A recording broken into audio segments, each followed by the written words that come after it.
Efésios 2, do 1 até o versículo 10. Desculpa. Ele vos deu vida, estando vós mortos nos vossos delitos e pecados, nos quais andastes outrora, segundo o curso deste mundo, segundo o príncipe da potestade do ar, o espírito que agora atua nos filhos da desobediência, entre os quais também todos nós andamos outrora, segundo as inclinações da nossa carne, fazendo a vontade da carne e dos pensamentos, e éramos, por natureza, filhos de ira, como também os demais. Mas Deus, sendo rico em misericórdia, por causa do grande amor com que nos amou, e estando nós mortos nos nossos delitos, nos deu vida, juntamente com Cristo, pela graça sois salvos, e juntamente com Ele nos ressuscitou e nos fez assentar nos lugares celestiais em Cristo Jesus, para mostrar nos séculos vindouros a suprema riqueza da sua graça em bondade para conosco em Cristo Jesus. Porque pela graça sois salvos, mediante a fé, isto não vem de vós, é dom de Deus, não de obras, para que ninguém se glorie, pois somos feitura dele, criados em Cristo Jesus para as boas obras, as quais Deus de antemão preparou para que andássemos nelas. Até aqui, até o versículo 10, que o Senhor nos abençoe e que Ele esteja aplicando em nossos corações a porção vida da sua santa, da sua bendita palavra. Amém. Meus irmãos, minhas irmãs, na semana passada nós estávamos a considerar mais um dos atributos de Deus, a saber, a sua graça. E por aí, por tudo aquilo que nós expusemos na aula passada, não só na aula passada, mas também nas aulas anteriores, a graça, no que tange a graça de Deus, ela é mais uma das manifestações da sua bondade, que também é um outro atributo, que também é uma outra qualidade de Deus. Então, quando a gente fala que Deus é bondoso, essa palavra bondade, ou esse atributo de Deus, ele se manifesta de várias formas, ele se manifesta de várias maneiras. Não só em relação à sua paciência, mas também em relação à sua misericórdia, mas também em relação ao seu amor, e conforme nós estamos a ver, também conforme a sua graça, ou seja, a graça de Deus. Não sei se vocês perceberam, mas nesse texto que a gente acabou de ler, Efésios 2, do 1 até o versículo 10, o apóstolo Paulo, inspirado por Deus, ele meio que detalha todo o percurso no qual se deu a nossa salvação na pessoa de Cristo Jesus. Nos versículos iniciais desse capítulo, ele mostra, em especial, do verso 1 até o versículo 3, a nossa condição antes de termos sido salvos. Do versículo 4 até o versículo número 9, ele mostra aquilo que aconteceu em nossas vidas no processo em si de salvação, e no versículo 10 a gente vê o resultado da salvação em si na nossa vida. E aí, quando você analisa esse texto, quando você considera essa passagem, você vai perceber que a graça, ela é enfatizada, pelo menos em 3 momentos, o apóstolo Paulo se refere a ela, ou seja, a graça de Deus. Por quê? Porque não há salvação sem graça, não há salvação sem a demonstração do favor imerecido de Deus. Essencialmente falando, graça significa isso. É Deus conceder o seu favor de maneira imerecida em relação às nossas vidas, não só nos concedendo bênçãos eternas e bênçãos espirituais, que é justamente a salvação e os seus efeitos, mas também nos concedendo bênçãos terrenas e materiais, que é aquilo que a gente chama de graça comum de Deus. Então, de certa forma, na semana passada, em nossa aula, a gente procurou destacar esses 2 aspectos relacionados à graça de Deus. Aquilo que a gente chama de graça comum, aquilo que a gente chama de graça especial. Na graça comum, Deus ele concede os seus favores a todos, no sentido indistinto, no sentido completo, geralmente bênçãos relacionadas à vida terrena, e na graça especial a gente percebe o favor imerecido de Deus, sobretudo atuando no processo da nossa salvação. Então, a gente chegou a citar, a gente chegou a abordar alguns aspectos relacionados à graça comum e à graça especial. Contudo, a gente não entrou em detalhes. Em virtude do tempo, a gente acabou só citando os aspectos, mas não entrando nos textos bíblicos propriamente dito. Então, o que é que a gente vai procurar fazer hoje pela manhã, meio que complementando a nossa aula na semana passada? A gente vai procurar ver, de fato, a gente vai procurar ver de verdade esses aspectos da graça de Deus, seja a sua graça comum, em especial a sua graça especial, para que a gente possa perceber essa ação que Deus ele demonstra em relação aos seres humanos, sobretudo aqueles que são seus, mediante a sua graça, mediante o seu favor imerecido. Então, se nós pudéssemos dar um título à nossa aula na manhã de hoje, nós podemos justamente dar nesse sentido, aspectos da graça de Deus. Não só a graça comum, mas em especial a graça especial de Deus. Então, vamos procurar ver esses dois aspectos no seu sentido mais detalhado. Vamos procurar ver esses dois aspectos no seu sentido mais específico. No primeiro momento, vendo a graça comum de Deus. No segundo momento, vendo a graça especial de Deus e, sobretudo, como ela se manifesta na nossa salvação. Aqui em Efésios a gente teve um exemplo no sentido generalizado, mas a gente vai procurar esmiuçar ao longo da nossa aula hoje pela manhã. Ok, meus irmãos? Ok, minhas irmãs? Eu não sei se dentro dessa palavra introdutória ficou alguma dúvida, ficou alguma pergunta, ficou alguma observação.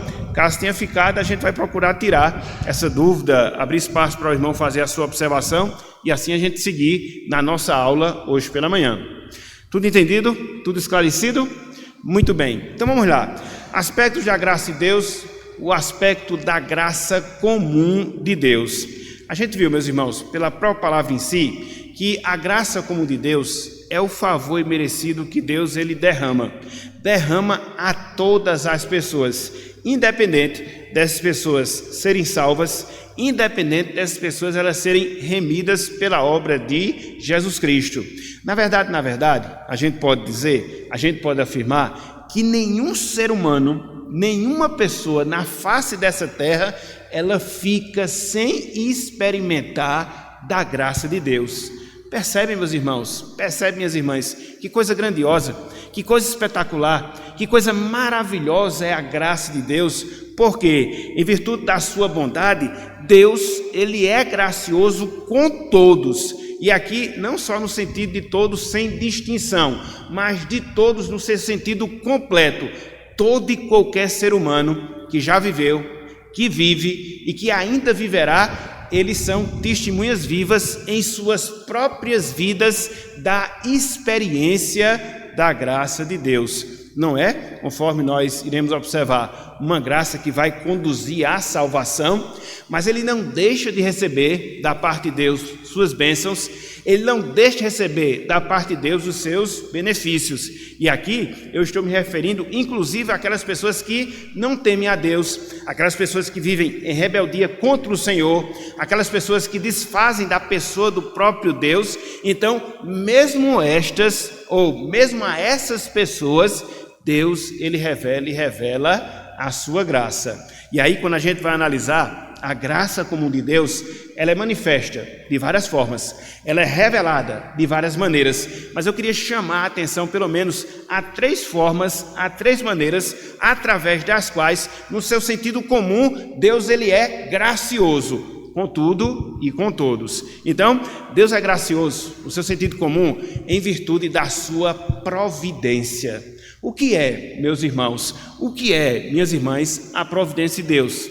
É a sua ação contínua no mundo que ele criou, não só administrando, mas sustentando toda a ordem criada pelo Senhor, através do seu poder, através da sua força. Então, quando a gente olha ao nosso derredor, a gente percebe ao longo da nossa história a demonstração da providência de Deus. É por isso que nós estamos aqui. Na verdade, é por isso que toda a ordem criada, ela está estabelecida, ela permanece até hoje. Isso em si já é uma demonstração, já é um exemplo dessa graça de Deus que se manifesta a todas as pessoas.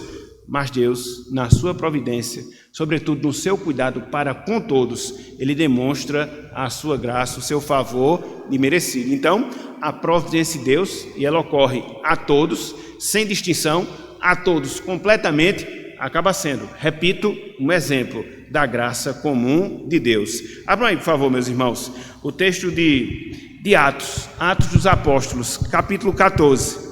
Atos dos Apóstolos, capítulo 14.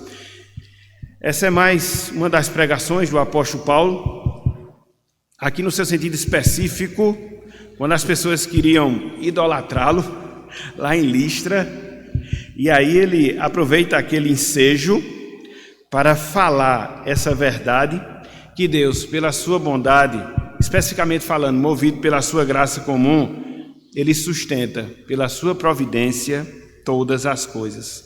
Atos dos Apóstolos, capítulo 14, versículos 15, 16 e também o versículo de número 17, para a gente poder pegar aqui todo o contexto para ficar mais fácil, né? Estava Paulo acompanhado de Barnabé, ele realiza uma cura e por isso as pessoas procuram idolatrá-lo, na verdade idolatrar tanto Paulo como Barnabé, e aí ele aproveita essa deixa para poder falar aqueles irmãos, aquelas pessoas, melhor dizendo, na cidade de Listra.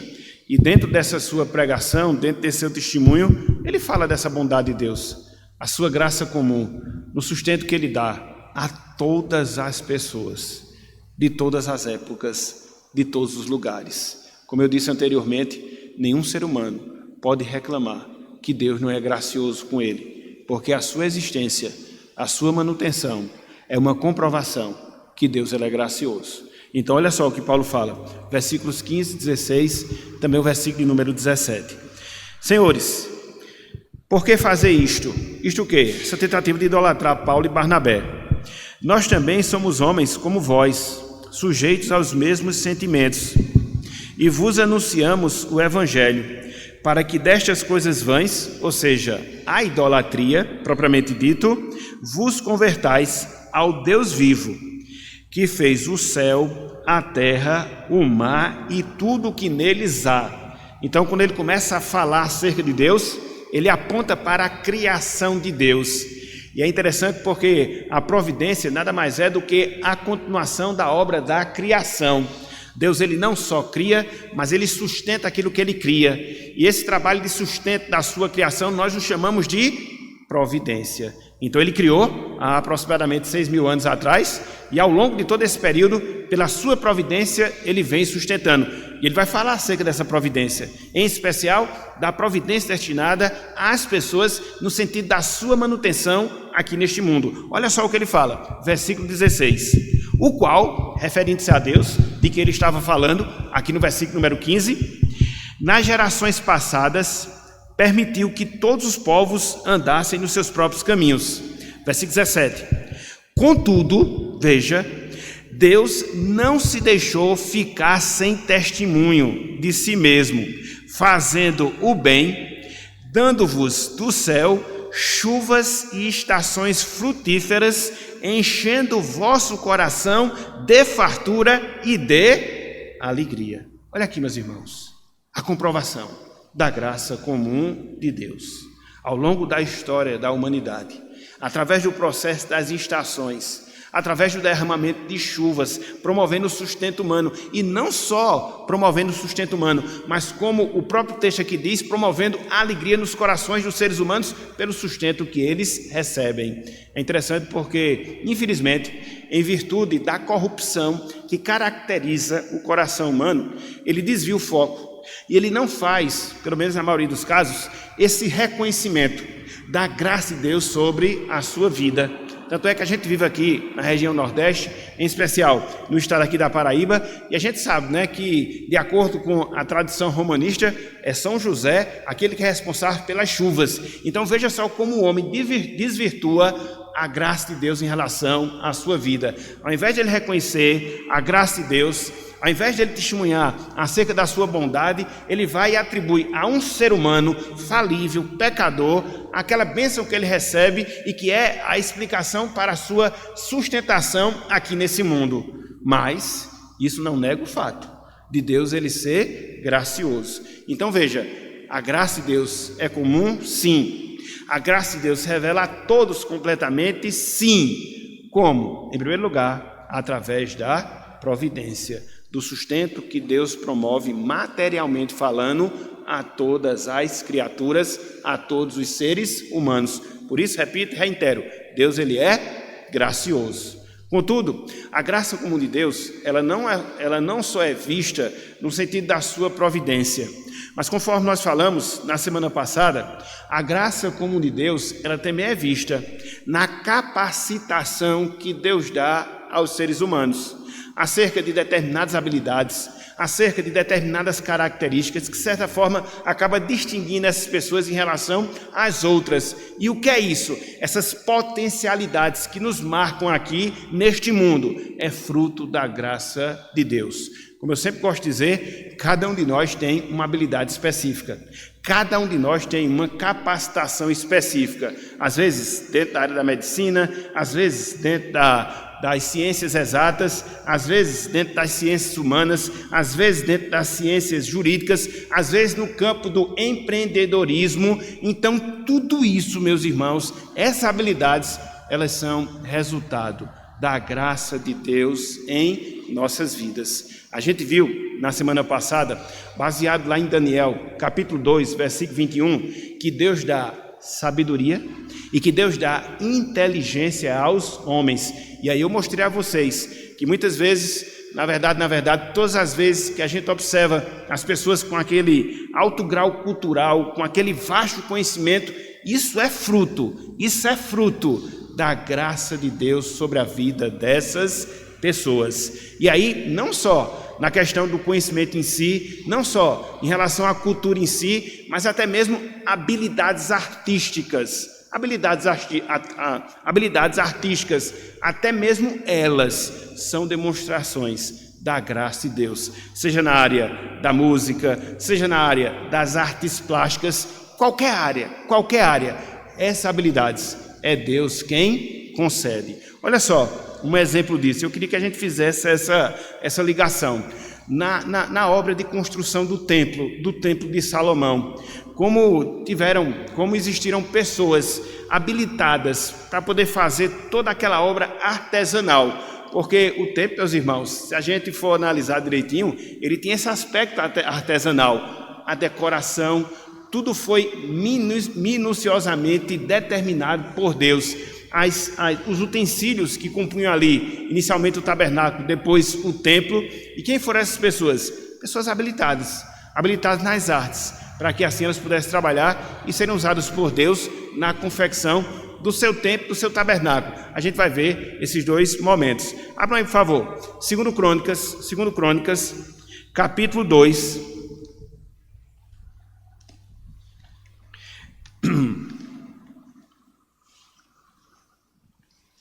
Muitas vezes a gente atribui às mulheres, e elas têm mesmo, esse perfil mais detalhista, mais organizado. Por natureza, nós homens, a gente não liga muito para essas coisas não. Mas não só são as mulheres que têm esse cuidado não, Deus tem. E na confecção do tabernáculo, depois na construção do templo, ele deu detalhes que deveriam ser observados, minuciosos, inclusive em relação a tamanho de coisas. Era uma obra muito bonita, muito bonita mesmo. O templo não era muito grande no seu sentido físico, mas a sua composição, os seus componentes, era uma coisa espetacular. E tudo sendo ordenado pelo Senhor. Olha só, 2 Crônicas 2, a partir do versículo 12. Olha só aqui, ó. Diz o seguinte a palavra do Senhor: Irão, rei de Tiro, respondeu por uma carta que enviou a Salomão, dizendo: Porquanto o Senhor ama seu povo, te constituiu rei sobre ele. Disse mais Irão: Bendito seja o Senhor, Deus de Israel, que fez os céus e a terra, que deu ao rei Davi um filho sábio, dotado de discrição e entendimento, que edifica a casa do Senhor e para o seu próprio reino. Versículo 13. Agora, pois, envio, veja, um homem sábio, de grande entendimento, a saber, Irão-Abi, filho de uma mulher das filhas de Dan, da tribo de Dan. Guarda esse registro aqui, e cujo pai foi homem de Tiro. Ele sabe lavrar em ouro, em prata, em bronze, em ferro, em pedras e em madeira e em obra de púrpura, de pano azul e de linho fino e em obras de carmesim, e é hábil para toda obra de entalhe e para elaborar qualquer plano que se lhe proponha, juntamente com os teus peritos e os peritos de Davi, meu senhor, teu pai. Olha só que homem habilitado. Inclusive nos tecidos, né? Então ele tem essa capacitação. Ele era filho de alguém de Tiro, seu pai, e a sua mãe era da tribo de Dan. Guarda esse nome. Volte um pouco mais. Êxodo capítulo 31. Aqui a gente está vendo em Êxodo 31 o tabernáculo. Aqui em 2 Crônicas o templo. Mas veja como Deus ele dá habilidade às pessoas para isso. Êxodo 31. É por isso que eu crio piamente que essas questões são dons que Deus nos dá. A gente tem que aperfeiçoar? Tem.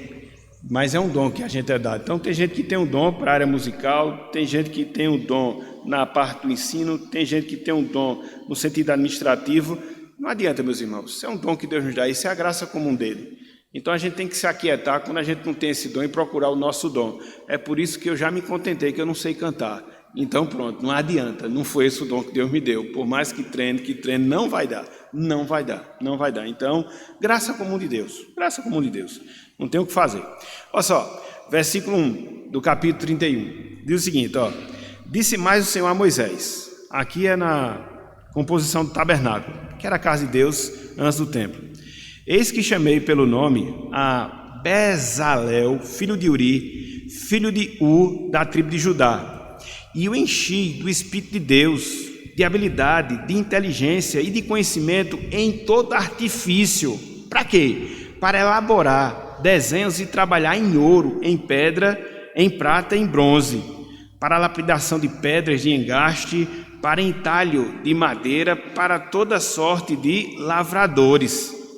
Eis que lhe dei por companheiro a Oliabe, filho de Aissamaque, da tribo de Dan, a mesma tribo lá da filha, ou da mãe, daquele que esteve ali responsável para a construção do templo lá de Salomão.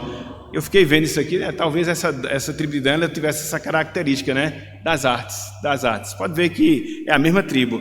E dei habilidade, veja, a todos os homens hábeis, para que me façam tudo o que tenho ordenado. Então é só para mostrar, meus irmãos, esse aspecto da graça comum de Deus. E a gente vê isso. Às vezes a gente vê pessoas, e eu não estou nem referindo a pessoas crentes, na área da música.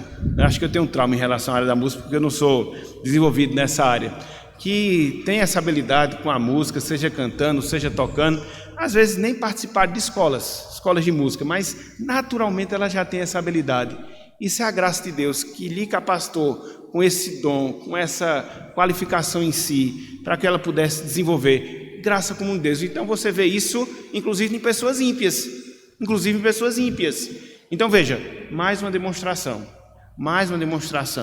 da graça comum de Deus, na providência e na capacitação que Ele dá aos seres humanos. Mas não só isso, em terceiro lugar, a graça comum de Deus, ela se manifesta também na ordem social. E é justamente por causa disso que Deus, ele organiza a sociedade através de autoridades que ele, o próprio Deus, institui. Essas autoridades, independente de serem ou não tementes a ele, a Deus, são instrumentos de Deus para a manutenção da ordem. Inclusive até falei isso na semana passada. Do contrário, a nossa sociedade ela seria um caos. Então, quando você vê a ordem civil, hoje no nosso caso, que a gente vive dentro de um país democrático, subdividido em 3 poderes, seja executivo, seja judiciário, seja legislativo, nas 3 esferas, federal, estadual, municipal, isso nada mais é do que a manifestação da graça comum de Deus. Por mais que, e a gente vê muito aqui no Brasil, a gente perceba que muitas dessas autoridades acabam usurpando a finalidade do seu cargo e ao invés de promover o bem social, eles acabam promovendo o bem particular. Mas a gente não pode negar que essas pessoas, elas são instrumentos de Deus, elas são colocadas por Deus para promoverem a sua vontade e, de certa forma, uma organização dentro da nossa sociedade. O que é isso? A graça comum, porque do contrário, a sociedade se tornaria o caos e nós nos autodestruiríamos. Então, por isso que Deus, Ele ordena tudo dentro da sociedade, através dessa ordem social. Vejam aí, por favor, bem rapidinho, Romanos capítulo 13. Romanos capítulo 13. Eu sei que quando a gente olha para esse texto e observa os nossos representantes, a gente fica meio assim, muito embora no caso do Brasil, a gente não tem muito o que reclamar, porque a gente tem o direito de votar. Então, como eu sempre gosto de dizer, os políticos, eles são reflexos daquilo que existe dentro da sociedade. A gente não tem muito o que reclamar não, porque se a gente for colocado lá, a gente vai fazer a mesma coisa. Então, a gente não tem muito o que reclamar não, faz parte da origem do povo, da sua característica, então é o que nós temos. Romanos capítulo 13. Romanos capítulo 13. Olha só o que Paulo diz. Eu vou ler o versículo 1, o versículo 3 e o versículo 4, certo? Eu vou dar esse salto aí para poder a gente pegar só o sumo aqui da nossa ideia. Veja, Romanos 13, 1. Todo homem esteja sujeito às autoridades superiores.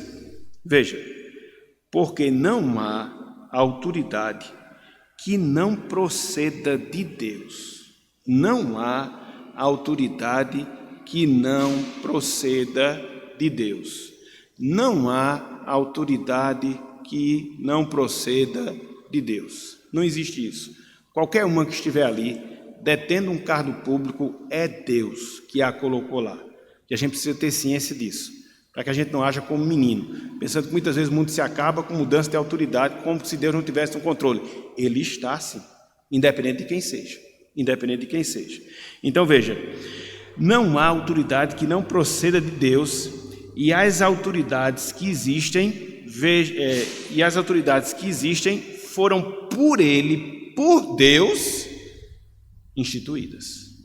Foram por Deus instituídas. Então a gente precisa ter ciência disso. A gente, na verdade, tem. A gente precisa internalizar isso, vivenciar isso. E a gente vê aqui que toda e qualquer autoridade, ela foi instituída por Deus. E olha que nesse tempo, o imperador da época era Nero. Eita, foi um dos mais sanguinários inimigos da igreja. Mas inimigo mesmo. Tanto é que Nero colocou fogo, pôs fogo na metade da cidade de Roma e pôs a culpa, sabe em quem? Nos cristãos. E por causa disso se desencadeou uma grande perseguição contra os cristãos. E aí Paulo chega e diz que Nero era uma autoridade instituída por Deus. Uma autoridade instituída por Deus. Então a gente tem que ter essa visão, meus irmãos. A gente tem que ter essa compreensão. O mundo não se acaba com mudança de autoridade, porque todas elas são colocadas por Deus, segundo a sua vontade, para a manutenção da ordem social ou não, para o juízo do povo. Isso também pode acontecer. Agora a gente não nega esse aspecto. Olha só, versículo 3, diz o seguinte: porque os magistrados não são para temor quando se faz o bem, e sim quando se faz o mal. Queres tu não temer as autoridades? Faz o bem e terás o louvor dela. Versículo 4. Visto que a autoridade é ministro de Deus para o seu bem, ou para o teu bem. E repito, aqui quem estava governando era Nero. E olha que Nero, ele não estava lá por força popular, porque não existia uma democracia. Não, existia uma monarquia. Mas até mesmo nessa perspectiva, Paulo tem essa visão.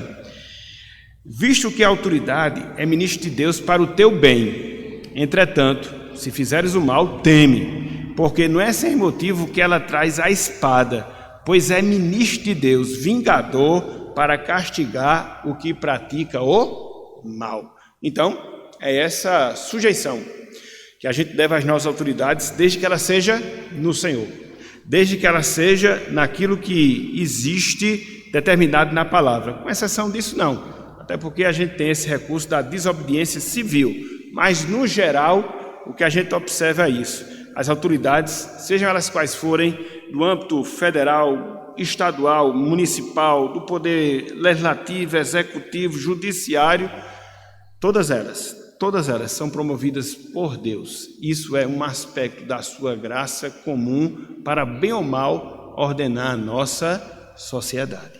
Então, quando a gente pensa em graça comum, quando a gente pensa no favor imerecido de Deus destinado a todos, a gente vê esses três aspectos, pelo menos, nos quais essa graça se manifesta: na providência, na capacitação e também na ordem social.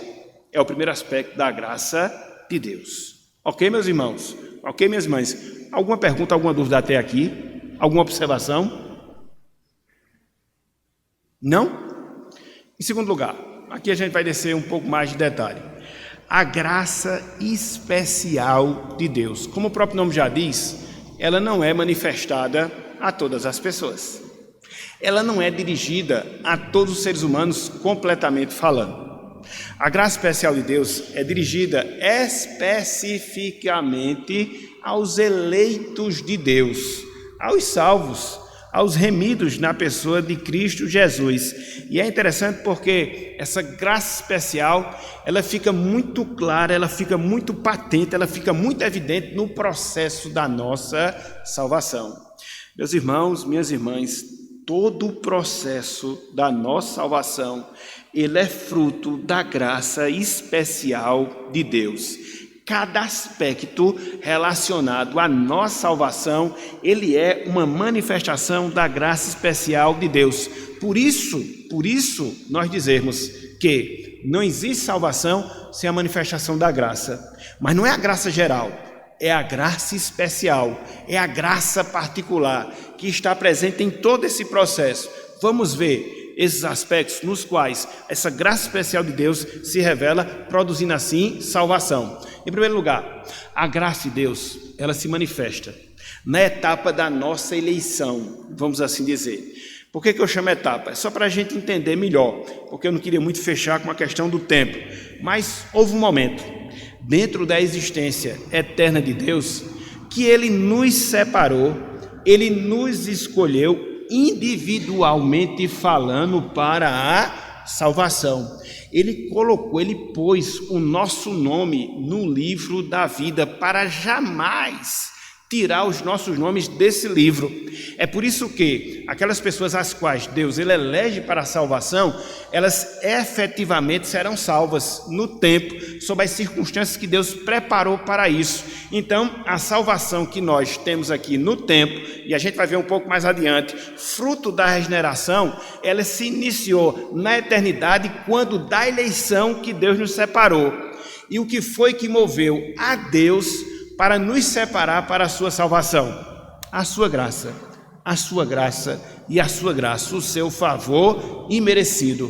Olhem só o que Romanos capítulo 11, versículos 5 até o versículo 6. Romanos capítulo 11, versículos 5 até o versículo 6. Nos ensina aqui. É interessante porque, se você olhar aqui o contexto de Romanos 11, Paulo está levantando algumas argumentações, porque ele vinha desenvolvendo todo esse ensino relacionado à soberania de Deus. E no tempo dele, maciçamente falando, os judeus estavam rejeitando o evangelho. E aí, a indagação que Paulo faz, ele mesmo faz para poder responder, mas para assim poder explicar àqueles irmãos, é que será que Deus tinha deixado de fora o seu povo?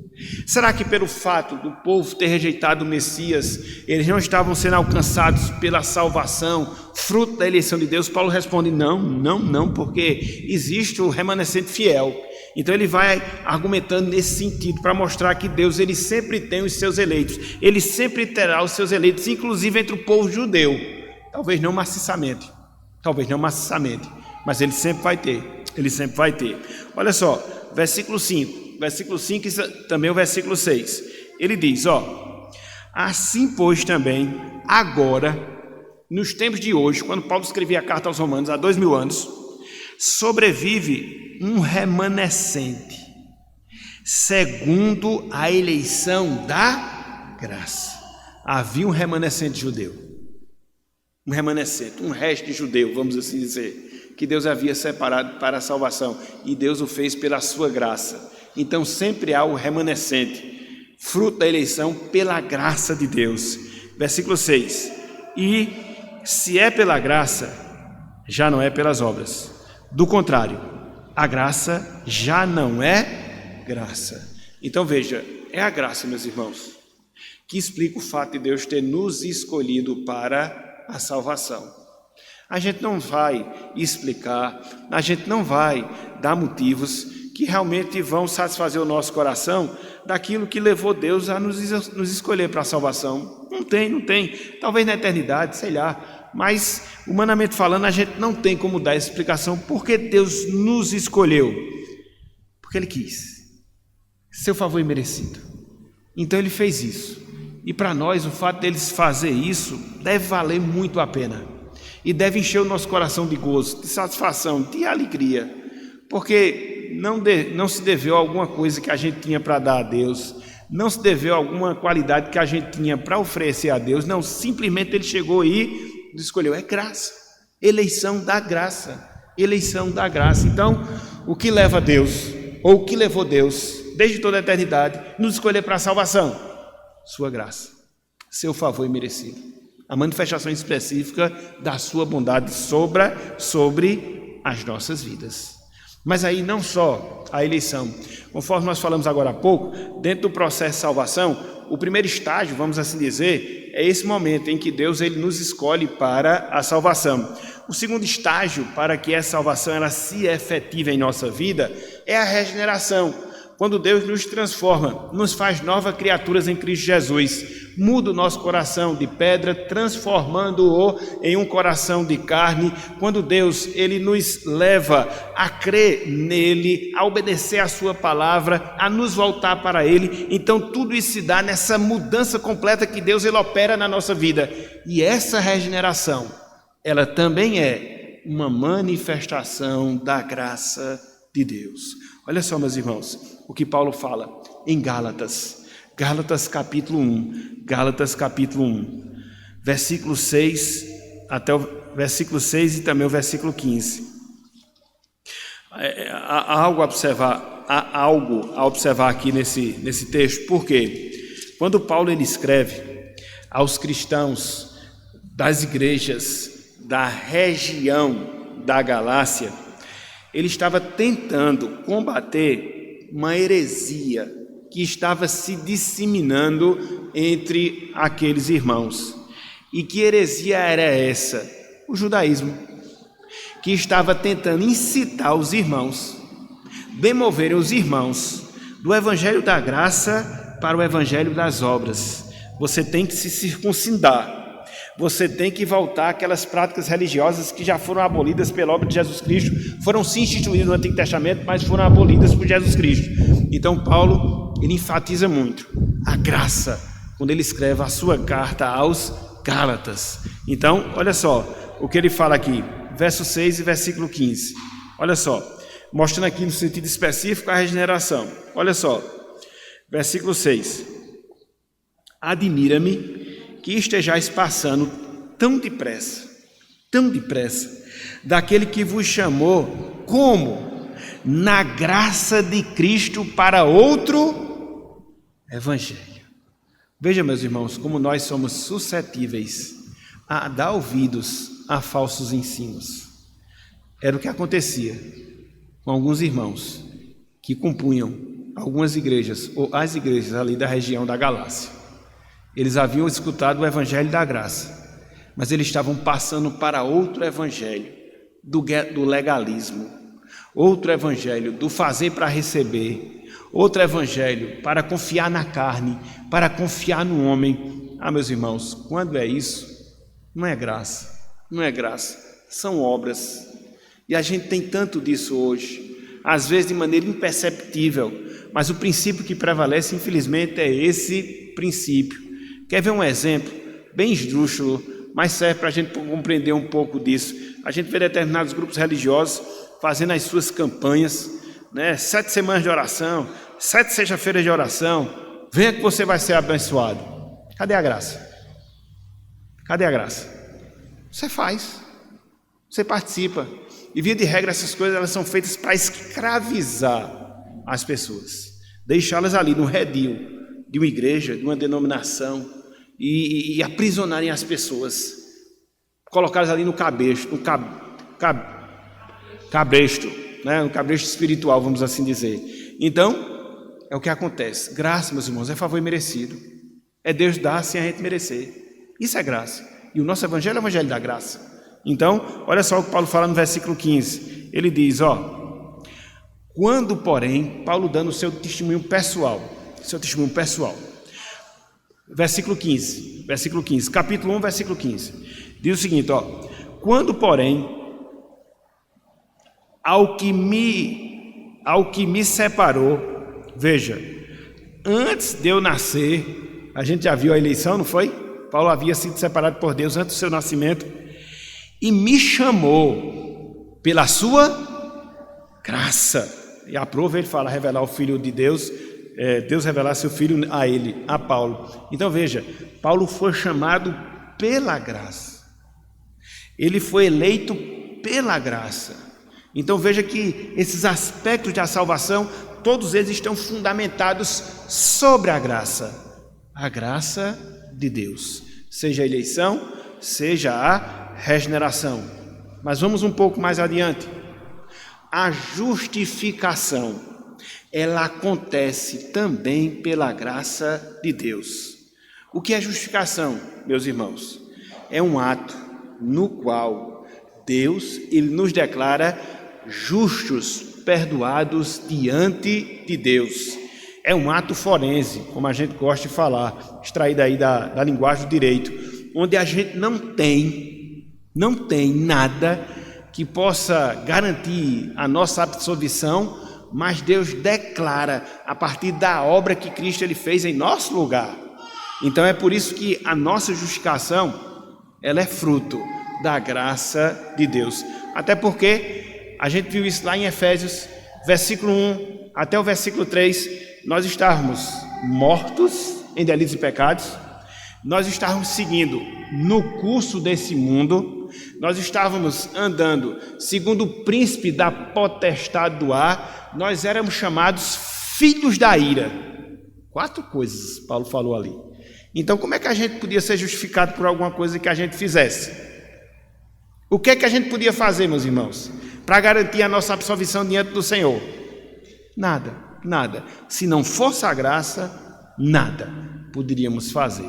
Olha só o que Paulo fala acerca disso também. Abram aí, Romanos capítulo 3. Romanos capítulo 3.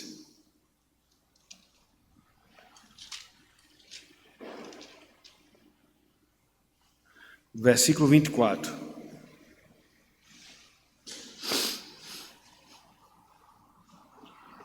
Paulo ele dá a razão da nossa justificação, a base dela, melhor dizendo. Olha só, Romanos 3, 24. Paulo diz, veja, sendo justificados gratuitamente por sua graça. Parece uma redundância, né? O que Paulo está falando, justificados gratuitamente por sua graça. Mas é porque ele quer enfatizar. Ele quer enfatizar que a justificação é fruto da graça de Deus. E ele complementa, mediante a redenção que há em Cristo Jesus. Então, a gente também não é justificado aleatoriamente, não. Deus chega assim e diz, vocês estão perdoados. Não, porque o pecado existe morte. E aí alguém tinha que morrer por causa dos nossos pecados. O Deus Santo, ele exige que isso aconteça. A gente vai estudar sobre a santidade de Deus no próximo domingo. Vai ser o próximo atributo, vai ser a santidade de Deus. Então, a santidade de Deus, somada à sua justiça, à sua ira, ela requer que morramos por causa dos nossos pecados. Mas aí, como Cristo morreu no nosso lugar, é por isso que a gente é justificado. porque do contrário a gente não seria. Nós pagaríamos eternamente o preço dos nossos pecados e jamais seríamos salvos. Jamais seríamos salvos. Então veja, nós somos justificados pela graça. O outro texto a gente já viu na leitura introdutória, que foi Tito 3,7. Tito 3,7 você vai ver lá que fala da justificação pela graça. Então veja, a eleição é pela graça, a regeneração é pela graça, a justificação é pela graça, a fé, meus irmãos, a fé é pela graça. Então, o fato da gente crer no Evangelho, o que a gente chama de graça eficaz, o que a gente chama de regeneração, que faz com que a gente creia na palavra, isso é a graça atuante de Deus nos dando essa confiança. Isso é que a gente chama e faz a distinção entre o chamado geral e o chamado específico do Evangelho. Quando a gente prega o Evangelho, a gente está fazendo um anúncio geral a tudo e a todos. E a gente conclama as pessoas a se arrependerem e crer. Por que a gente faz isso? Porque a pessoa tem a capacidade de por ela mesma crer? Não. A pessoa tem a capacidade de por ela mesma se arrepender? Não.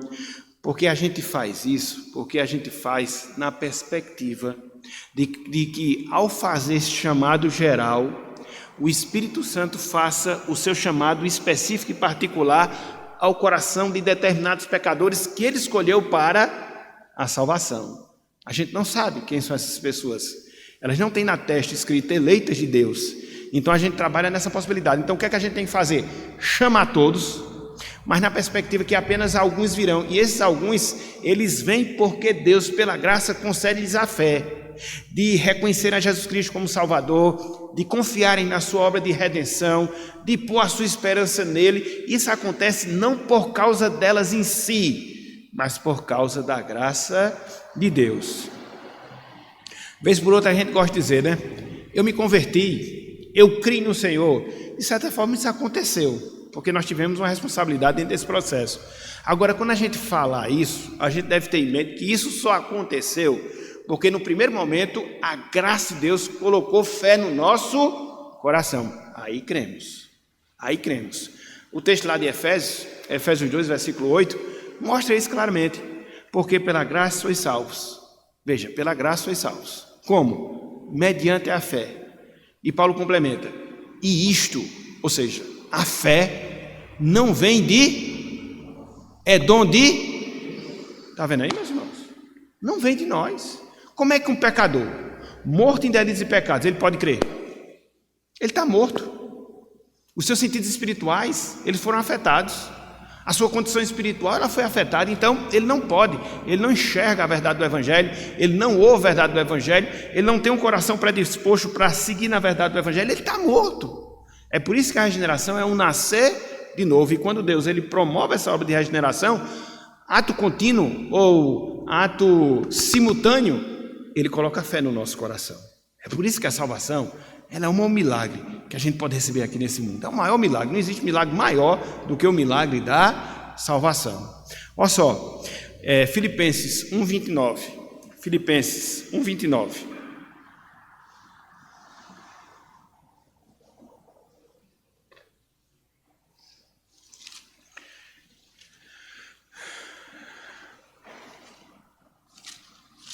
Aqui você vai ver a face dupla do cristianismo, né? O cristianismo tem duas moedas e a gente não pode negar essas duas moedas. A moeda da crença e do sofrimento. Elas estão dentro do mesmo pacote. Veja, Filipenses 1, versículo 29. Olha só. Porque vos foi concedida a graça, ou seja, o favor merecido de Deus, de padecerdes por Cristo, e não somente de crerdes nele. Está vendo aí, meus irmãos? É o combo da graça. A graça promove a fé no nosso coração. A graça nos leva no caminho do sofrimento por causa do Evangelho. Porque viver o Evangelho é sofrimento. É sofrimento. Eu não estou falando isso para nos espantar, não, é apenas para ser realista. E por que é sofrimento? Porque você muda de vida, mude pensamento, mude perspectiva. Isso vai contrariar interesses seus próprios, interesses do mundo. Isso vai trazer consigo indiferença, rejeição, perseguição, mas graças a Deus, porque quando a gente sofre pela graça, por causa do Evangelho, a gente sabe que estamos na companhia de Jesus Cristo. Então, o sofrer com Cristo faz toda a diferença. Mas o que Paulo ensina aqui é justamente esse aspecto duplo. Pela graça padecemos, pela graça nós cremos. Nos foi concedida essa mesma graça de sofrer pelo Evangelho e de crer no Evangelho. De crer no Evangelho. Então veja, a eleição é pela graça, a regeneração é pela graça, a justificação é pela graça, a fé é pela graça. Em quinto e último lugar, a santificação é pela graça de Deus. A santificação é a obra contínua da nossa salvação. Nós somos salvos, passamos pelo processo de transformação espiritual, mas nós não somos ainda perfeitos. Iniciamos esse processo de aperfeiçoamento que durará toda a nossa vida e que nunca vai chegar ao seu ápice durante a nossa peregrinação terrena. Contudo, é este envolvimento que Deus ele requer de cada um de nós, que nos santifiquemos, que nos santifiquemos, que nos santifiquemos. E é interessante porque essa santificação, ela não se dá baseada na minha força, na minha disposição de servir a Deus, de fazer aquilo que é certo, não. É Deus que pela graça vai me santificando, progressiva, continuamente falando em minha vida. Então é Deus que opera em mim, para que essa santificação se dê, para que eu cumpra com os meus deveres espirituais. É interessante, porque a salvação é uma obra que nós chamamos de monergística. É só Deus que age para que ela possa ser produzida na nossa vida. A santificação não, ela é uma obra sinergística de Deus, em que Deus faz a parte dele e eu faço a minha. Mas eu só vou fazer a minha como fruto de Deus fazer primeiramente a dele. É ele que começa essa obra da santificação na minha vida. Olha só o que Pedro ele fala lá na primeira carta de Pedro, capítulo 5. Primeira carta de Pedro, capítulo 5.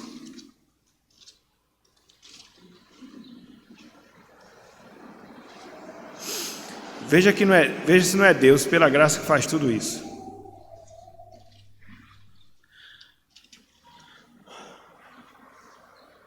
Capítulo 5, versículo 10.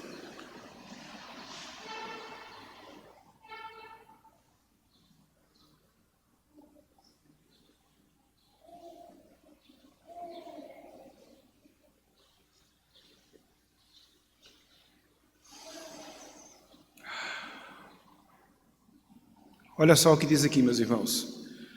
Ora, preste atenção. O Deus de toda a graça. Veja, que em Cristo vos chamou à sua eterna glória, depois de ter sofrido um pouco, Ele mesmo, que Deus, o Deus de toda a graça, há de aperfeiçoar, firmar, fortificar e fundamentar. É tudo isso que Deus vai fazendo na nossa vida. Aqui na prática é a santificação propriamente dita. Ele vai nos aperfeiçoando. A vida cristã é um contínuo aperfeiçoamento. Você se desvencilhar daquilo que desagrada a Deus, seguindo o caminho que agrada ao Senhor. A vida cristã é uma vida de estar sendo firmado continuamente, porque muitas vezes nós nos desestabilizamos, seja na nossa fé, seja na nossa caminhada. A vida cristã é uma vida de contínuo fortalecimento. Como nós precisamos, meus irmãos, minhas irmãs, sermos fortalecidos pelo Senhor. Há momentos da nossa vida que a gente está fraco, igual Guiné. Estou fraco. Mas aí Deus ele vai nos fortalecendo e a santificação auxilia nesse processo e também fundamentar. Aqui fundamentar no sentido de alicerçar, de colocar a base. Então veja, tudo isso é fruto do Deus de toda graça na nossa vida. Então, quando a gente evolui no nosso caminho com Deus, quando a gente evolui na nossa vida de santificação, quando a gente vai crescendo na vida de piedade, tendo uma vida maior de oração, tendo um estudo mais profundo da palavra, servindo fielmente ao Senhor, dando um testemunho que glorifica o seu nome, frutificando em toda boa obra. Gente, isso só acontece porque Deus está derramando graça sobre a nossa vida, que impulsiona o nosso coração a orar, que impulsiona o nosso coração a nos voltar para a palavra, que impulsiona o nosso coração a obedecer, que impulsiona o nosso coração a servir, que impulsiona o nosso coração a dar o testemunho. Se somos o que somos, nós somos tão somente pela graça de Deus. É por isso, meus irmãos, é por isso, minhas irmãs, que quanto mais santo nós somos, mais nós temos a concepção da nossa malignidade. Quanto mais santo nós somos, mais nós temos concepção da nossa malignidade. Dificilmente você vai ver um arrogante num processo de santificação. Eu faço isso, eu já conquistei isso, eu faço isso. Eu estou falando em termos espirituais, não isso é um arrogante. Mas quando você vê alguém falando, Senhor, ser propício a mim, pecador, essa pessoa está crescendo. Essa pessoa está crescendo. Porque é esse sentimento de nulidade que faz com que ela busque graça continuamente em relação às suas vidas. Eu acho interessante que Paulo ele seguiu nesse processo. Não está me vindo aqui todos os textos, mas especificamente falando as referências. Quando ele escreve lá em 1 Coríntios capítulo 15, ele diz que ele era... Vamos lá, pega aí, 1 Coríntios capítulo 15. Me veio aqui na mente agora, essa progressão de Paulo.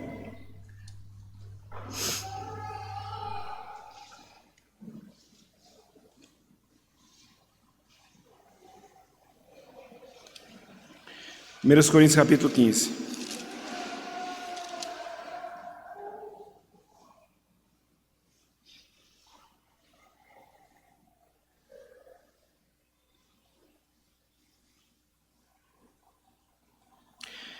Versículo 9 ele diz, porque eu sou o menor dos apóstolos, que mesmo não sou digno de ser chamado apóstolo, porque persegui a igreja de Deus. Paulo disse, eu sou o menor dos apóstolos.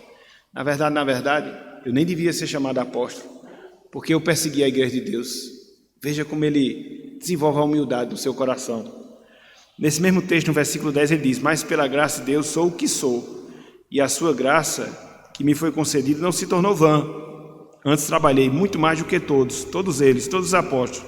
Todavia, não eu, mas a graça de Deus comigo. Então veja que Paulo, aqui mais ou menos está no ano 55 da era cristã. Ele diz que ele é o menor dos apóstolos. O menor dos apóstolos. Quando ele escreve a carta aos Efésios, essa referência que eu esqueci, ele estava ali por volta do ano 58. Havia passado 3 anos, aproximadamente, que ele tinha escrito a carta aos Coríntios. Ele diz ali que é o menor dos santos, lá em Efésios. Quando ele vai escrever a sua carta a Timóteo, ali já está mais ou menos no ano 62, ele diz que é o maior dos pecadores. Veja, ele desceu da categoria de menor dos apóstolos para menor dos santos, e aí ele se tornou o maior dos pecadores. Quanto mais o tempo passava, mais Paulo se santificava, mais Paulo se humilhava. Como ele mesmo disse aqui, tudo isso é fruto da graça de Deus. Então, é essa santificação que produz essa humildade na nossa vida, e esse senso de dependência, para que a gente possa depender de tudo e em tudo da graça de Deus na nossa vida. Fechando a nossa aula na manhã de hoje, o que foi que nós vimos? A gente viu no sentido mais detido, e olha que a gente ia passar em branco disso aí, né? Semana passada, não dava tempo da gente ler todos esses textos e fazer todas essas considerações que nós fizemos hoje pela manhã. A gente viu, no seu sentido mais detalhado, esses dois aspectos da graça de Deus, a graça comum e a sua graça especial. Fechando, o que é que eu queria mostrar, pelo menos como uma aplicação, uma lição geral para todos nós, sobretudo em relação à graça especial de Deus. Meus irmãos, minhas irmãs, todos nós, iniciamos a nossa carreira cristã pela graça. Todos nós devemos seguir na nossa carreira cristã dependendo também da graça de Deus. Você pode perguntar, mas pastor, eu já sei isso. Saber a gente sabe, mas muitas vezes a gente começa na graça e quer viver a vida cristã dependendo da nossa força. Eu faço isso, eu faço aquilo outro. Se não for comigo o negócio não vai. Isso é depender da graça. Isso é depender do homem, não da graça de Deus. Então nós somos, meus irmãos, minhas irmãs, muito tentados a confiar em nós mesmos, a confiar na nossa força, na nossa vida cristã, e a gente não pode fazer isso. A gente viu que desde a eleição até a santificação, tudo isso é manifestação do favor imerecido de Deus, especialmente falando quanto à nossa vida.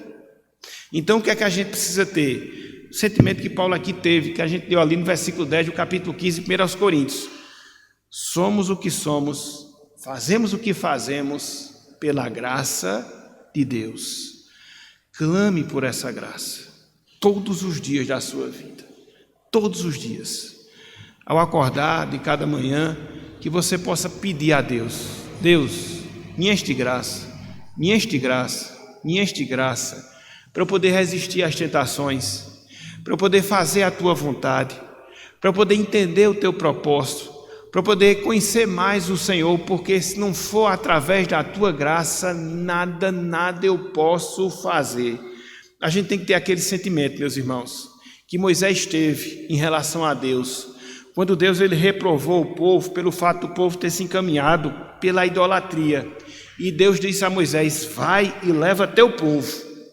Moisés disse: Senhor, se o Senhor não for comigo, eu não irei. Isso é depender da graça de Deus. Então é o que a gente deve fazer. Se o Senhor não for comigo, eu não irei. Não dá para a gente ir adiante na nossa vida cristã sem que a gente confie na graça de Deus.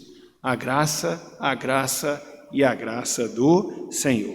Então, meus irmãos, minhas irmãs, que Deus, Ele nos tenha misericórdia, que Deus, Ele nos haja com graça, nos fortalecendo ao longo dessa caminhada, da nossa caminhada cristã. Uma caminhada tão difícil, espinhosa, dificultosa, ou como ela é, mas tudo é suavizado quando a gente experimenta da graça de Deus em nossas vidas. A graça que nos dá paz, a graça que gera em nós alegria, a graça que nos proporciona conforto, a graça que nos dá direção, porque sem ela não dá para a gente seguir sozinho na vida cristã. Então que Deus, meus irmãos, que Deus, minhas irmãs, nos abençoe e que Ele esteja derramando cada vez mais dessa graça em nossas vidas, em nome de Jesus Cristo. Amém.